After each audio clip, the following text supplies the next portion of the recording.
on to the vegetable area.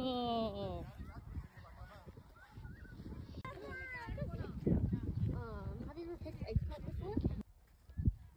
Oo nga, wala nga tomato. These are the corn. Hindi ba ito ready?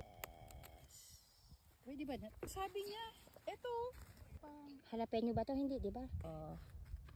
Nabubulok na. Hindi naman. Ano nga?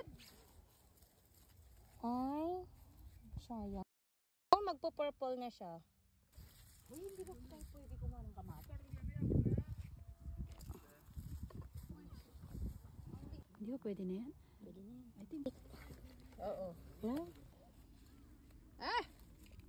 Ayaw! Baba mo kasi. Patingin. Patingin. Parang tanga. Walang